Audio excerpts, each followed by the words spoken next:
पथिक हैं हम, वेद पथ के पथिक हैं हम। व्याधियां तन की मिटी और प्राण सीमाएं कटी, मन की निराशाएं मिटी, सममार्ग अपना जो चुके। सारी व्याधियां तो समाप्त हो जाती, इससे परे है वो बड़ी समस्या। लिखा क्या पर आते हैं पढ़ो। जितने विकारी पाश हैं, भय मरण व्याधि त्रास है। जितने विकारी पाश हैं, जितने विकारी पाश हैं, भय मरण व्याधि त्रास है। जितने विकारी भय मरण व्याधि त्रास है, सब मानसिक उपहास है, सब मानसिक उपहास है। हम सजग हैं बस सो चुके हैं, हम हो चुके हैं, ओम के हम हो चुके हैं, योग पथ के पथिक हैं। और ये त्रिवेणी है योग की, ज्ञान योग, भक्ति योग और कर्म योग। मनसा वाचा कर्मणा पवित्र रहना, मन से, वचन से, कर्म से, ये त्रिवेणी है योग की। सत्य, प्रेम, करुणा, ये त्रिवेणी है योग की। परमात्मा, आत्मा और प्रकृति की यथार्थता को जान करके, इनकी निर्दोषता को जान करके स्वयं को निर्दोष बनाना, ये योग की त्रिवेणी है। इस त्रिवेणी में जो स्नान कर लेते हैं, वो जीते जी ही स्वर्ग का आरोहण पा लेते हैं और परम विश्रांति में जीते हैं। पावन त्रिवेणी धाम है, स्वर्गीय धन ध्रुव धाम है। पावन त्रिवेणी धाम है, स्वर्गीय धन ध्रुव धाम है। अध्यात्म में विश्राम है, अध्यात्म में विश्राम है। मल ताप त्रय को धो चुके हैं, ओम के हम हो चुके हैं, पथ के पथिक हैं हम। ओम के हम हो चुके हैं, योग पथ के पथिक हैं हम।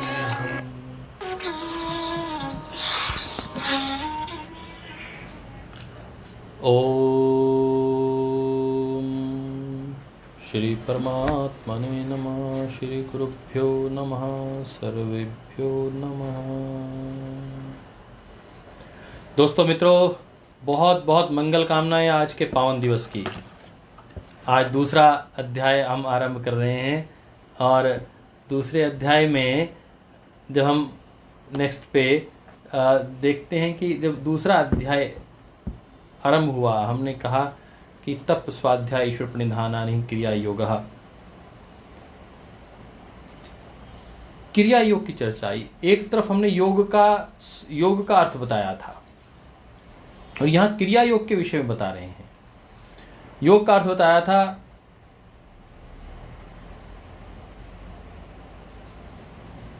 चित्त वृत्ति का निरोध करना। योग का अर्थ बताया था तदह द्रष्टु स्वरूपे अवस्थानम योगश्चित्त वृत्ति निरोधा। परंतु यहां वो कह रहे हैं कि एक और योग है,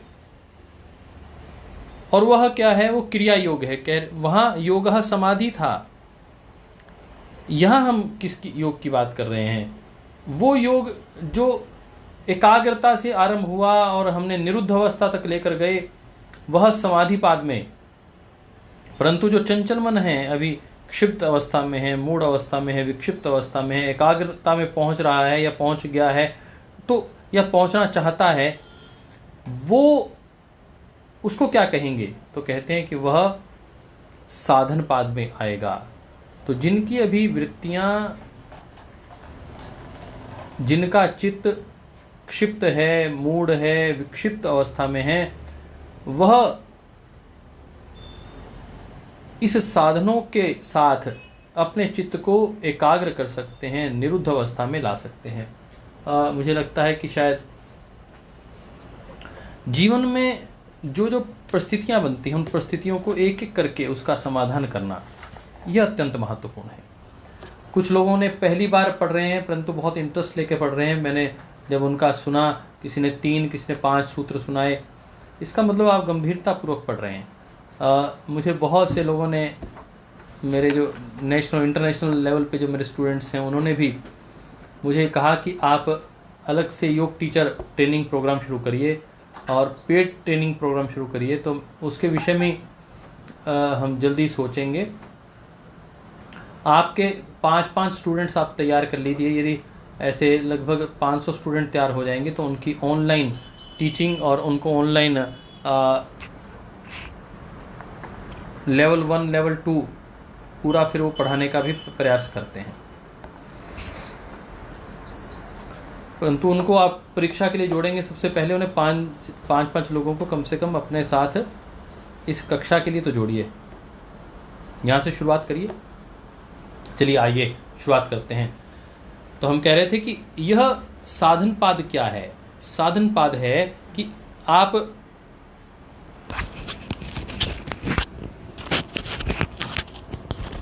साधन पाद है आप उन साधनों के माध्यम से एकाग्रता को प्राप्त करना चाहते हैं, उन साधनों के माध्यम से समाधि को प्राप्त करना चाहते हैं। वो साधन, तो वो साधन कौन से हैं? बहुत सरल साधन के विषय में बताया। तपः, स्वाध्याय ईश्वर प्रणिधानानि, क्रिया योगः। योगः तपः स्वाध्याय ईश्वर प्रणिधानानि क्रिया योगः। समाधि भावनार्थः क्लेश तनुकरणार्थश्च। समाधि भावनार्थः क्लेश तनुकरणार्थाश्च। क्लेश तनुकरणार्थश्च। अविद्या, अस्मिता, राग, द्वेष, अभिनिवेशः, पंचक्लेशः। वहाँ हमने क्या पढ़ा था? वृत्तया पंचतया क्लिष्टा क्लिष्टा। और यहाँ हम पढ़ रहे हैं अविद्या, अस्मिता, राग, द्वेष, अभिनिवेशः, पंचक्लेशः। अविद्या क्षेत्रमुत्रेषां प्रसुप्त विच्छिन्नो उदाराणाम्। अविद्या क्षेत्रम उत्रेषां प्रसुप्त तनु विच्छिन्न उदाराणाम्। अविद्या क्षेत्रमुत्रेषां प्रसुप्त तनु विच्छिन्न उदाराणाम्। अविद्या अस्मिता, राग, द्वेष, अभिनिवेशः, पंचक्लेशः। समाधि भावनार्थ क्लेश तनु करणार्थश्च। क्लेश तनु करणार्थश्च। क्लेश तनु करणार्थश्च। क्लेश तनु करणार्थश्च। समाधि भावनार्थः क्लेश तनु करणार्थश्च। तपः स्वाध्याय ईश्वर प्रणिधानानि क्रिया योगः। तपः स्वाध्याय ईश्वर प्रणिधानानि क्रिया योगः। तो आज हम इन 2 सूत्रों का पाठ कर रहे हैं। अविद्या, अस्मिता, राग, द्वेषः, अभिनिवेशः। ये 5 क्लेश हैं जो सभी दुखों का कहा मूल कारण है। और अगले ही शब्द में कहा अविद्या क्षेत्रम उत्रेषाम प्रसुप्त तनु विदार, प्रसुप्त तनु उदार, प्रसुप्त तनु विच्छिन्न उदाराणाम, प्रसुप्त तनु विच्छिन्न उदाराणाम। तो 5 क्लेश और उन 5 की 4 अवस्थाएं, 20 हो गए। नोट कर लीजिए, लिख लीजिए। पहले लिस्ट लाइन लगाइए, उस लाइन के आगे 4 और लाइनें लगा दीजिए, 5 खाने बना दीजिए। There should be 5 blocks. In first block write down अविद्या, उसके ऊपर खाली स्पेस पे लिख दीजिए अविद्या number 1 is equal to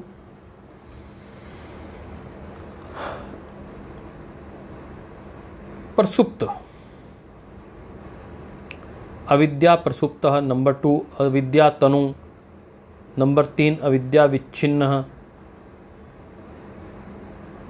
number 4 अविद्या उदारानाम, और उसके बाद हम एक और डालेंगे उदारानाम के बाद अविद्या निर्बीज। तो 5 के जो 4 दोष हैं वो निर्बीज तो दोष नहीं हैं, उसको छोड़ दीजिए, 4 दोष लिख लीजिए कि आपके अविद्या या तो प्रसुप्त अवस्था में रहती है, या तनु या विच्छिन्न, या फिर उदार अवस्था में रहती है। These are the 3 stages of the miseries, the pains, afflictions. The sorrows. तो 5 जो आपके जीवन में कष्ट हैं, तकलीफ है, पेन्स हैं, सॉरोज हैं, मिजरीज हैं, एफ्लिक्शंस हैं, उनके 4 पार्ट हो गए। तो ये 20 types of sorrows are in your life. और उन सब का मूल क्या है? अविद्या। Avidya is the mother of all the sorrows. Ignorance, it is described as avidya means ignorance, not illiteracy. Just write down the definition of avidya is ignorance, not illiteracy. If you are illiterate, that is another thing. But if you are not knowing yourself, that is called ignorance. You can easily say, आप बहुत स्पष्ट कहेंगे मैं तो जानता हूँ अपने को, मैं एक शरीर नहीं हूँ, तो क्या है, मैं एक आत्मा हूँ और वो सत्य चित्त है। भाई ये जानते हैं आप, इसको मानते नहीं। थोड़ा सा कष्ट आ जाए, थोड़ी सी दुविधा आ जाए तो हमारी प्रवृत्ति प्रकृति बदल जाती है। एकदम हम स्वरूप हमारा बदल जाता है। कहते हैं सूक्ष्म विषयत्वम चालिंग पर्यवसानम ताएव सबीज समाधि निर्विचार वैशारध्य अध्यात्म प्रसादा। वो स्थिति में हम आ ही नहीं पाते, निर्विचार की स्थिति आ जाए। वैशारध्य ऋतंबरा तत्र प्रज्ञा, वो स्थिति आ जाए जब ऋतंबरा की स्थिति बन जाए। वो तब बनती है जब हम अपने स्व में रहते हैं, स्व में आत्म में स्थित होते हैं। तदा दृष्टु स्वरूपे अवस्थानम, जब हम दृष्टा भाव में आ जाते हैं, लगता है कि हम नहीं कार्य कर रहे, हम तो ऑब्जर्व कर रहे हैं, करने वाला तो करवाने वाला तो हमारे गुण प्रकृति करवा रहा है, और हम उसको ऑब्जर्वर के रूप में देख रहे हैं कि वो ठीक हो रहा है या नहीं, उसको दिशा दे रहे हैं कि आपको ऐसा नहीं करना, आपको ऐसा करना है। उसमें इन्वॉल्व नहीं हो रहे, उसमें अटैचमेंट नहीं है, नॉन अटैचमेंट में रह रहे हैं, डिटैचमेंट में रह रहे हैं। We are in this in the state of detachment. जो अपने पुराने साथी थे वो तो जुड़ गए, परंतु ऐसे 50-100 लोग जो अभी नए जुड़े हुए थे, जिनको पता नहीं था, वो अभी छूट गए हैं। उनको अभी धीरे से जोड़ेंगे, आप लोग इसलिए शेयर करेंगे और उन्हें बताएंगे कि ऐसे 2nd अध्याय शुरू हो गया है, उसको ध्यान से देख लें, पढ़ लें। तो हमने कहा कि अविद्या क्षेत्रम उत्तरेषाम प्रसुप्त विच्छिन्न, प्रसुप्त तनु विच्छिन्न उदारानाम। तो अविद्या की डेफिनेशन हमने क्या कहा? अविद्या की एक लिस्ट बना ली, उसमें अविद्या लिख लिया, फिर नीचे अस्मिता लिखा, फिर राग लिखा, फिर द्वेष लिखा, अभिनिवेश लिखा, उसके आगे 4 अविद्या 4 प्रकार के, पहली प्रसुप्त अवस्था, फिर तनु अवस्था, फिर विच्छिन्न अवस्था, फिर उदार अवस्था। ऐसे ही अस्मिता, अस्मिता का प्रसुप्त अवस्था, तनु अवस्था, विच्छिन्न अवस्था, उदार अवस्था। ऐसे ही राग प्रसुप्त अवस्था, तनु अवस्था, विच्छिन्न अवस्था, उदार अवस्था। फिर द्वेष प्रसुप्त अवस्था, तनु अवस्था, विच्छिन्न अवस्था, उदार अवस्था, फिर अभिनिवेश, प्रसुप्त अवस्था, तनु अवस्था, विच्छिन्न अवस्था, फिर उदार अवस्था। तो यह 20 प्रकार के दोष, आपके क्लेश हो गए। अब आपको पता है आपके सारे क्लेश इसमें समाहित होंगे। और इन सब की मदर कौन सी है? इन सब की मदर है, इन 20 के 20 की मदर क्या है? वह अविद्या। इन पांचों की मदर क्या है? 5 में से 4 की। अविद्या यदि माँ है तो ये 4 उसके पुत्र हैं। अस्मिता राग द्वेष अभिनिवेशः पंचक्लेशः।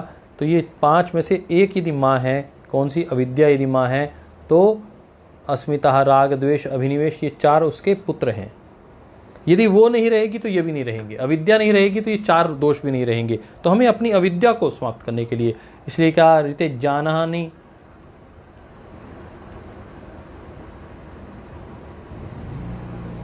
जान के बिना संभव ही नहीं है।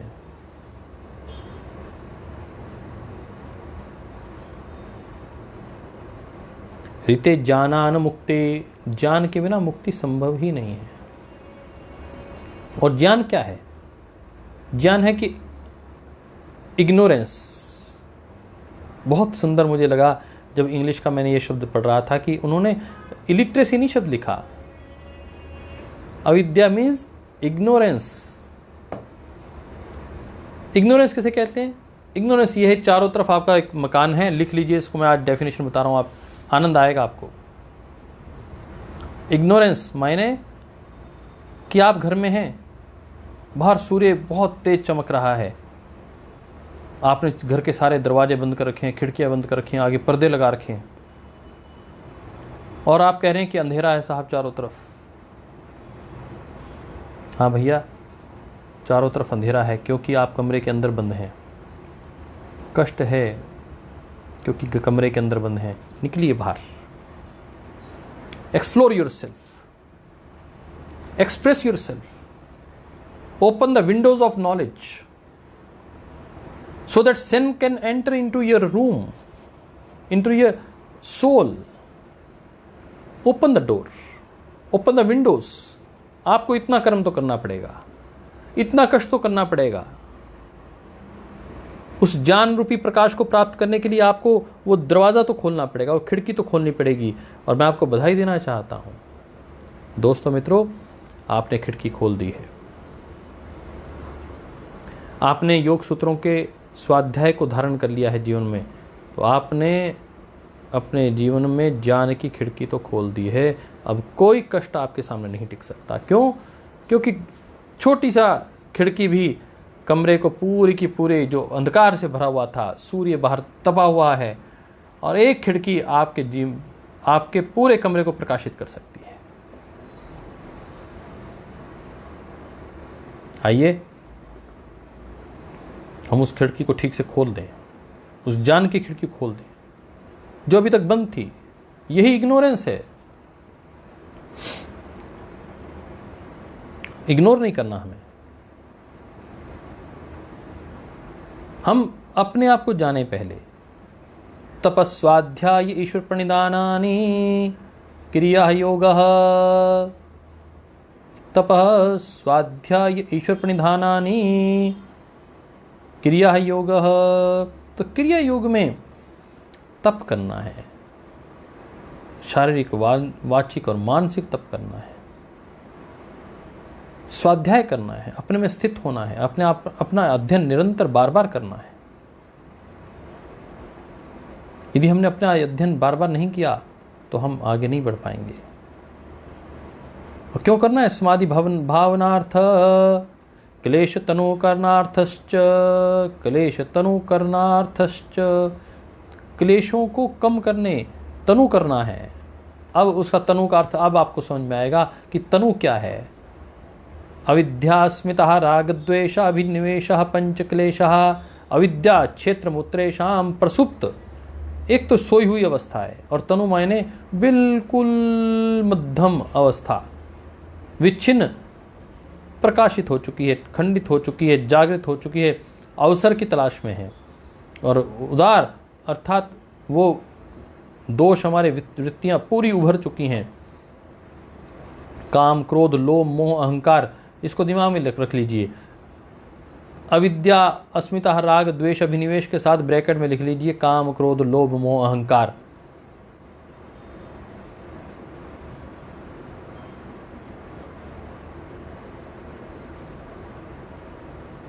अहंकार के साथ लिख लीजिए मृत्यु का भय। यदि आपने ये लिख लिया तो आपको सरल, बहुत सरल भाषा में समझ में आ जाएगा कि हम अविद्या किसको कह रहे हैं, काम को, क्रोध को अस्मिता, लोभ मोह, उसके बाद हम कह रहे हैं अभिनिवेश, मृत्यु का डर, भय, अहंकार, मैं ही हूं, ये मेरा शरीर मैं ही हूं। तो दोस्तों मित्रों, आइए हम काम, क्रोध, लोभ, मोह, अहंकार को, जो ऋषि की भाषा में अविद्या, अस्मिता, राग, द्वेष, अभिनिवेश है, उसको अपने को जीतने का प्रयास करें। क्या कहा है, आइए इसको पढ़ते हैं।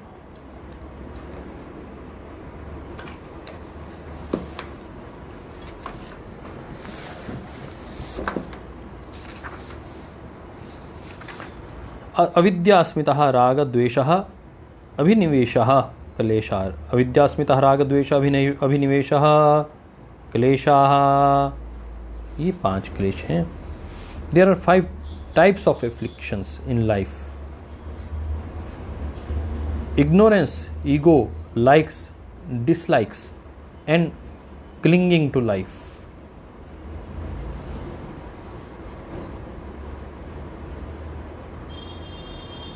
Avidya is ignorance of truth or reality. Knowledge is light, as the state of having little light is darkness. Similarly, a little knowledge is ignorance, for it creates confusion. तो कह रहे हैं कि इग्नोरेंस क्यों कहा गया, क्योंकि आपको सामान्य जानकारी तो है, but that little knowledge is also a darkness, that is called ignorance. आपको सामान्य जानकारी तो है कि हमारे गीता जी में बता रखा है कि ये शरीर, आत्मा अलग अलग है, बता रखा है ये आत्मा मरती नहीं है, परंतु हमें मरने से डर बहुत लगता है। बता रखा है कि ये शरीर जयदीप आर्या के नाम से जाना जाता है, परंतु ये आत्मा निरंतर चलायमान है, परंतु फिर भी भय रहता है, मुझे भी रहता है, आपको भी रहता है। तो that little knowledge is called ignorance, क्योंकि हमने उसको अनुभूत नहीं किया कि हम चित्त हैं और आनंद स्वरूप हैं, हम आदि हैं, हम अनादि हैं, हम we are the drop of the ocean, we are the sound of the soundless. हम उस परमात्म तत्व के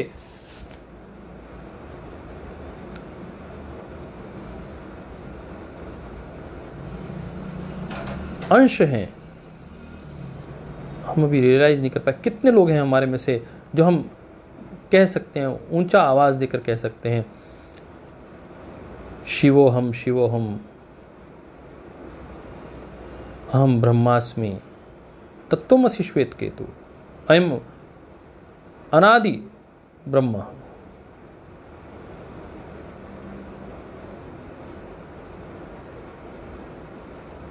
आइए हम इसको अपने जीवन में धारें। और जो ये बात कही गई है, little knowledge is called ignorance, for it creates confusion. जो थोड़ी जानकारी है वही हमें कन्फ्यूजन कर रही है। हम पूर्णता को प्राप्त करें, भीतर बैठें, मेडिटेशन से अंदर चलें। Unfortunately, due to inevitable ignorance of one's own spiritual nature, all these miseries create havoc in one's life. और ये छोटे छोटे फिर अविद्या से अस्मिता, राग, द्वेष, अभिनिवेश, ये हमारे जीवन को नरक बना देते हैं। कहते हैं, look at this world including your own body and mind, observe carefully how everything changes continuously, see the transitory change nature of the things. कह रहे हैं कि आप बार बार देखो कि किस प्रकार जीवन प्रकृति बदल रहा है। 5 साल तक खूब हमने अंतर्राष्ट्रीय योग दिवस मनाया। आज छठे साल बिल्कुल सब लोग घर बैठे हैं। Yoga from home, yoga with family.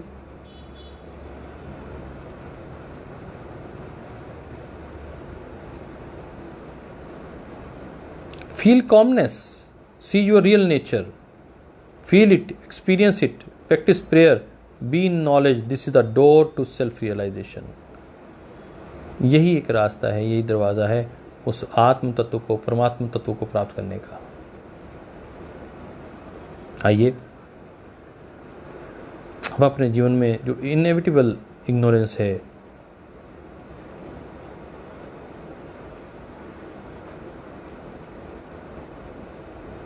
उसको बदलने का प्रयास करें, ज्ञान प्राप्त करने का प्रयास करें।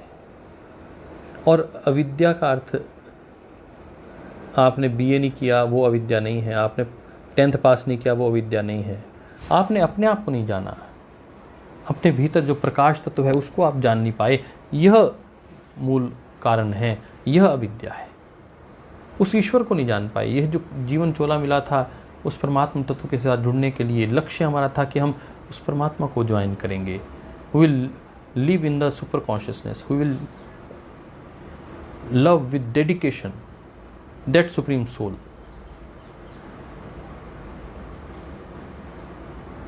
We will love and have the compassion with all other souls, without fear, without attachment, without distress.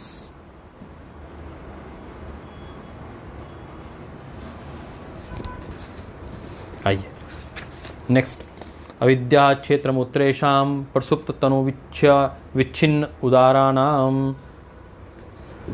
तो कह रहे हैं the sage is elaborating upon avidya in these two sutras, sutra 2.4 and 5. Avidya is the absence of self knowledge when all other 4 afflictions, ego, like, dislike and fear are active. कह रहे हैं कि जो अविद्या है दैट इज कॉल्ड इग्नोरेंस, और कह रहे हैं कि ego, likes, dislikes and fear, it all grown up only due to ignorance. Though the power of her own husband, Purusha is Swami or the Lord, and Prakriti is the companion or consort, Avidya as the mother has extreme power of procreation, since ignorance breeds miseries. ये ignorance ही है जो हर प्रकार के दुखों का मूल कारण है, क्लेशों का जो मूल कारण है वह यही इग्नोरेंस है। कहते हैं पुरुष जो आत्म तत्व है और प्रकृति, इसके मिलने से ही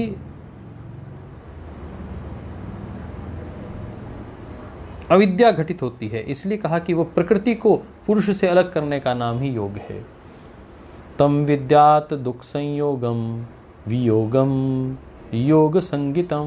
वियोग करना यही योग है। किसका वियोग करना?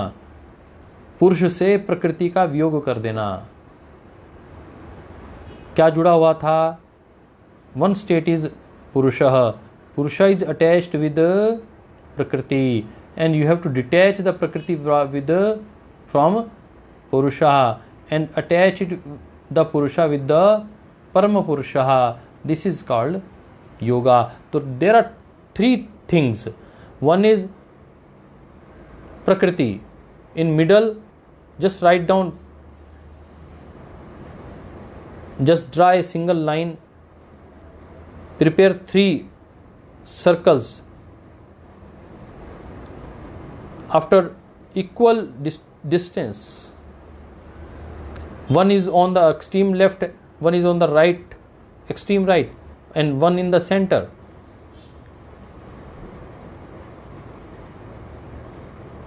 From the left you just write prakriti, the nature. In the center just write soul, and at the right just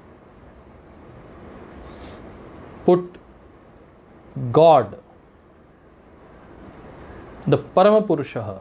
in center just write soul, the Purusha, and on the left side just write down nature. So you are at the time of the birth to up till now, we are in the state of union with the nature.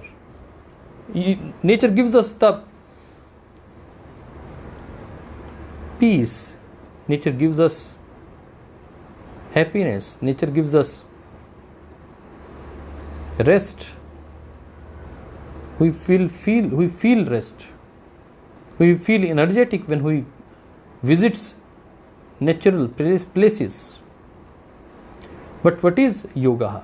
Yoga is to divide ourselves from the nature and attach ourselves with the Parama Purusha. Purusha should attach with the Parama Purusha. This is called yoga.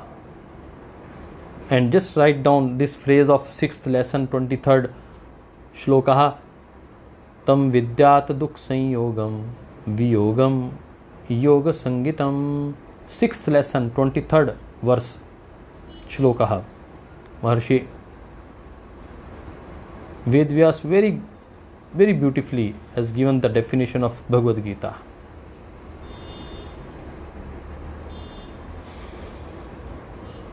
Tam vidyat dukh sanyogam viyogam yoga sangitam sa nischaya yoktavyo योगो अनिर्विन्न चेतसा. इसलिए योग निरंतर करो, धैर्य खोए बिना करो. आइए नेक्स्ट में चलते हैं. कह रहे हैं कि हम ये जो 4 स्टेजेस हैं, दुख की जो 4 स्टेजेस हैं, वो कह रहे हैं वो कौन कौन सी स्टेजेस हैं. तो लिखिए the definition of prasupt. Prasupt means the sleeping और डोमिनेंट स्टेज. उस वक्त आपके दोष सोए हुए हैं. जैसे ब्रैकेट में लिख लीजिए बाल्यकाल. ऐसा नहीं कि बाल्यकाल में आपके रिप्रोडक्टिव सिस्टम्स एक्टिव नहीं होते हैं, परंतु सुप्त अवस्था में reproductive organs are there, taste buds are there. आप जैसा उसको बनाना चाहेंगे बन जाएगा. तो कह रहे हैं दूसरा तनु, the thin stage. The seed form of desires can remain weak becomes because of the practice of opposite compassion and forgiveness for the anger or through the practice of kriya yoga. तो कह रहे हैं तनु किससे होता है, वो बात आई ना. क्रिया योग से तनु हो जाते हैं ये क्लेश. अभी सब लोग बोलेंगे समाधि भावनार्थ क्लेश तनु करनार्थश्च. समाधि भावनार्थ क्लेश तनु करनार्थश्च. तो यह मूल रूप से इस भाव को लेकर हम कार्य करेंगे. फिर है विच्छिन्न, scattered, separated or repeatedly counteracted. When one tendency becomes extremely powerful, it covers up or suppresses the other, or when strong affection or attraction subdues a repulsive nature. विच्छिन्न अवस्था में आप रहते हैं. एक तनु अवस्था में बिल्कुल, एक तो प्रसुप्त अवस्था है, एक सीड फॉर्म में डिजायर है तनु अवस्था, और एक विच्छिन्न, एक काम वासना पैदा हुई और उसके सामने उससे अधिक अच्छी काम वासना आ गई. सामने आम भी पड़ा है, वो खाने का मन कर रहा था, परंतु उससे अच्छा एक आइसक्रीम आ गई. तब तक आपने उसको छोड़ दिया और उस आइसक्रीम की ओर आपका मन बन गया. तो ये विच्छिन्न अवस्था है.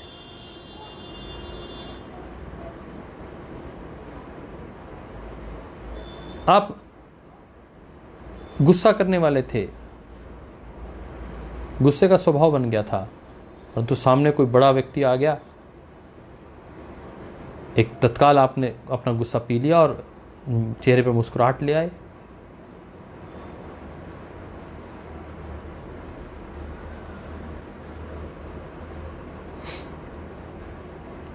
ये क्लेश समाप्त हो गया, वो विच्छिन्न अवस्था है।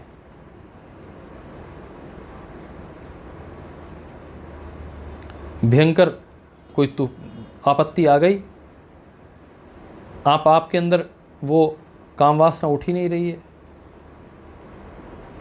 आपके अंदर वो मोह उठ ही नहीं रहा है, परिवार में किसी की मृत्यु हो गई, एक वैराग्य की स्थिति में आ गया आप, परंतु वो तात्कालिक है, उसे शमशान का वैराग्य कहा जाता है, जो फॉर वेरी शॉर्ट पीरियड रहता है वैराग्य, उसके बाद फिर वही अटैचमेंट शुरू हो जाती है। वो विच्छिन्न अवस्था है। उदार जैसे ही अवसर मिलता है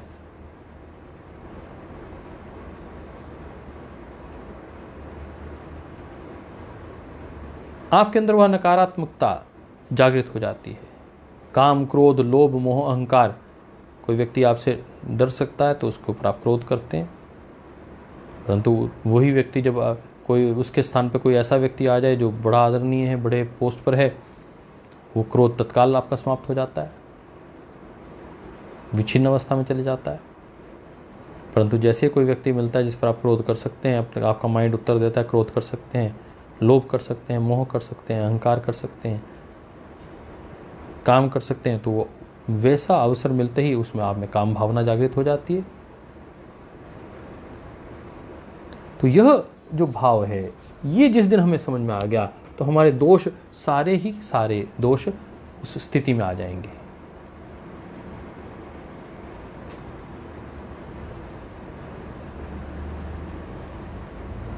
विच्छिन्न से उदार अवस्था में आने में समय नहीं लगता। एक दबाव के साथ एक अवस्था विशेष में आपने वो विच्छिन्न हो गए दोष, वो अविद्या, अस्मिता, राग, द्वेष, अभिनिवेश, परंतु जैसे ही अवसर मिला फिर खड़े हो गए। तो आपने क्या करना है कि अवसर मिलने के बावजूद, पता है कि छोटा व्यक्ति है, मेरे से कमजोर है, उस पर गुस्सा फिर नहीं करना।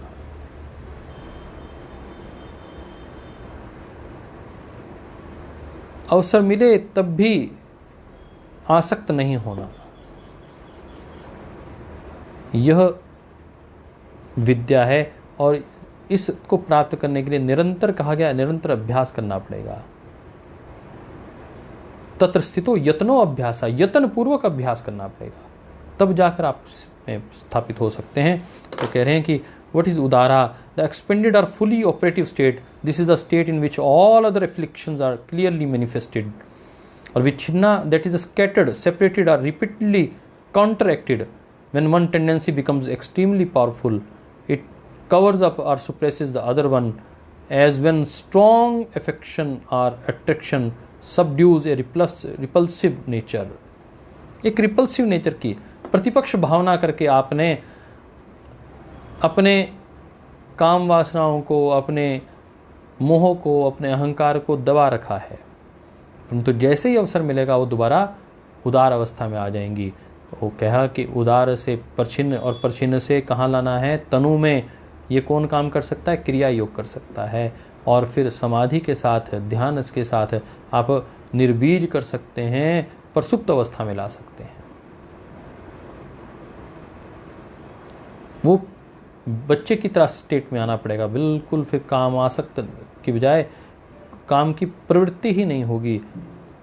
वो किसी भी स्टेट में हो बच्चा, आपने देखा कि वो 3 से 5 वर्ष तक उसको निर्मोह की स्थिति में रहता है, निर्द्वंद की स्थिति में रहता है, निष्काम की स्थिति में रहता है, निस्वार्थ की स्थिति में रहता है। तो हम उसी तथा द्रष्टु स्वरूपे अवस्थानम, बस वैसे ही स्वरूप को पुनः प्राप्त कर लें और दृष्टा भाव में आ जाएं। जैसे छोटा बच्चा निरंतर देखता रहता है, सिर्फ ऑब्जर्व करता रहता है, इसी स्टेट में आ जाएं। दैट इज कॉल्ड योग। योगश्चित्त वृत्ति निरोधा, योग की चित्त की वृत्तियां जो बच्चे के समय हैं वैसी हो जाएं। इसलिए किसी बड़े व्यक्ति को जो बड़ा उदाहरण देना होता है तो कैसे कि इसमें बच्चे जैसी मुस्कान है, बच्चे जैसा स्थायित्व है, बच्चे जैसा मोह, बच्चे जैसा प्रेम है, जो निष्काम है, निस्वार्थ है, निर्वैर है, निर्भार है।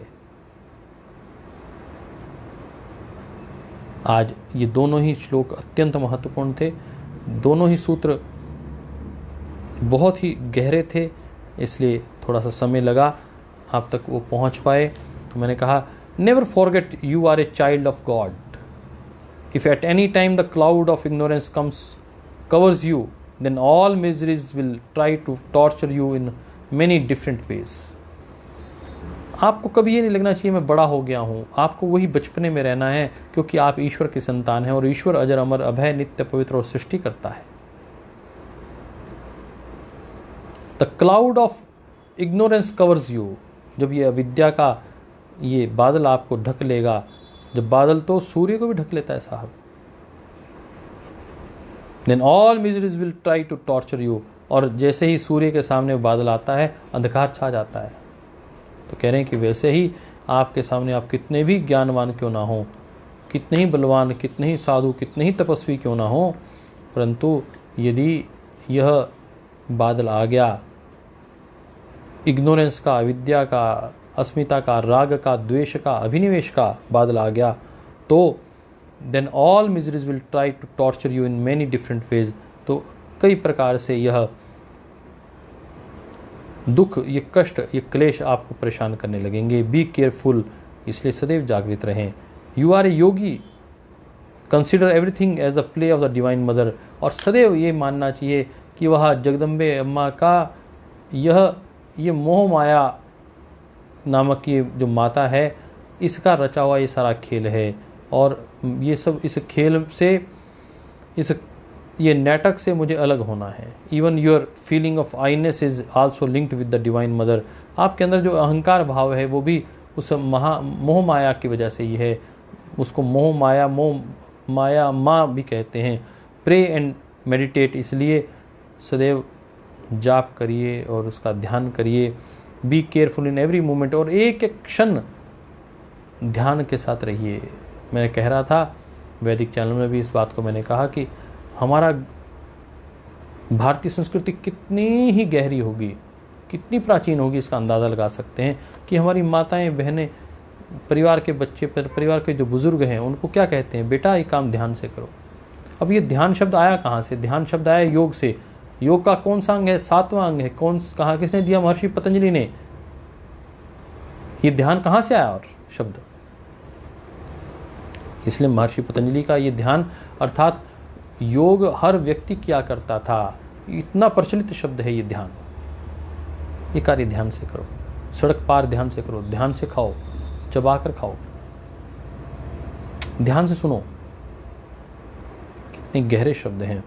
तो कहा कि it is also linked with the divine mother. ये सब उस जगदम्बे का, वह मोह माया का है। इसलिए आप निरंतर उससे बचना है तो क्या करें? निरंतर जाप करें और ध्यान में बैठें।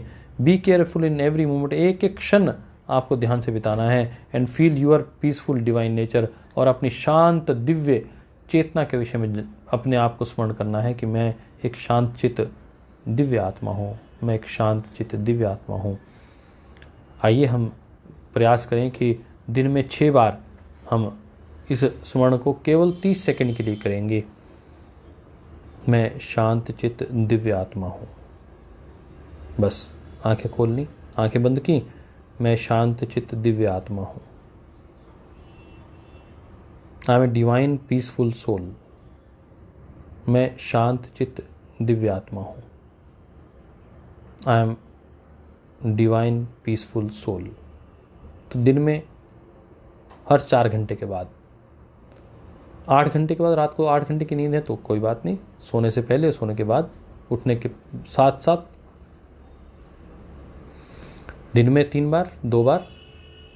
तो इस प्रकार आइए हम अपने आप को निरंतर अपने आप के साथ जुड़े रहें, स्व के साथ जुड़ने का प्रयास करें, स्वस्थ अपने साथ जुड़े रहने के लिए प्रार्थना करते रहें। आज के लिए इतना ही। ओम